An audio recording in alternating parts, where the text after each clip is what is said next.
Now this is a really good one, because we've had this, we've had some sessions before around assurance. We've certainly listened to some experts that do it, that have had a lot of experience doing it.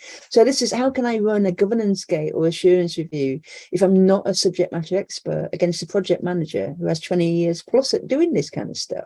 Which is a really valid question. So what do you reckon, Burke? Okay, so there's let me answer this in two ways, if I may. From a process gate assurance perspective, really important to make sure that there's a documented, consistent governance gate or assurance. So let's call it a review process. So I haven't got to keep saying gate and assurance every time. So you'd want a well-documented review process that is operated every time. What's really essential is that process and the documentation around it clearly sets out how that process runs, what the criteria will be, what does good and success look like at each of those review gates, so that who's involved, which stakeholders, what's the level of seniority, all of those, I'm not going to say all those standard things. If you don't know, you don't know, but all of the things that would go to making a really good gating process. And then if you've got that, and as long as the PMO and I gave P in the broadest sense, the PMO that owns that process is well sponsored and has a strong support from that sponsor, it's less about the people that run it. It's more, but that's the way we do things here. That's the process. Those are the criteria. The board have committed to those criteria as being success. If you don't meet that bar, it's a board decision. Therefore, it doesn't matter how old, how experienced, what level of gravitas the individual that is doing it. It almost takes it away from the individual and makes it about the process. So that's the first thing I would say. But clearly you wouldn't want to be putting all that infrastructure in place 3 months after a project has started and has been defined and scoped. That would be a little unfair. So you need to kind of break the seal, as it were, and get that process in and make sure that every subsequent project is aware that we do gates or reviews here. This is how they'll operate.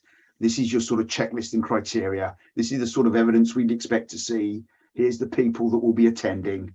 But don't worry, we as a PMO provide a gating service, so we'll support you. Whatever. That needs to be up and front in place. Yeah. Flipping it around a bit, because what struck to me, the question was, there's a PMO with 20 years experience, how can I possibly? So you could flip this and play on some of the personal dynamics here. And perhaps pitch it to said PM with 20 years experience. This is an opportunity for you to shine, right? You keep off the record, you keep showing, telling us you're the best PM, we'll prove it. Why don't you sail through the gate, tick off every criteria? In fact, you're so good, you don't even need to know the criteria because you know what's expected for a good review. In fact, actually, if you can really do this really well, Mr. PM with 20 years experience, we'd love you to be a use case and a best practice example. Would that be okay, Mr. PM with 20 years experience? Sorry, did I get a bit emotional? So you, do you know what I mean? You could, it's about the process, set it up front so that there's no arguing, make sure it's sponsored. So it's not my 22-year-old just started in the PMO and the most junior member. It's the board's approval of the gate that's important. Therefore, anybody can do it, right?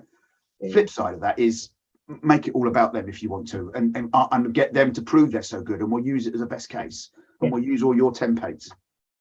Absolutely, and that's brilliant, because we honestly recently had sessions, and I'm going to get them to come up on the screen in the recording. But we've done something recently within an insurance, somebody that does it day in, day out.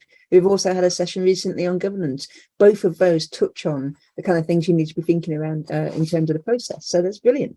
So it perfectly fits in with stuff we've already got that you can go and have a look at. It follows on from Graham's comments.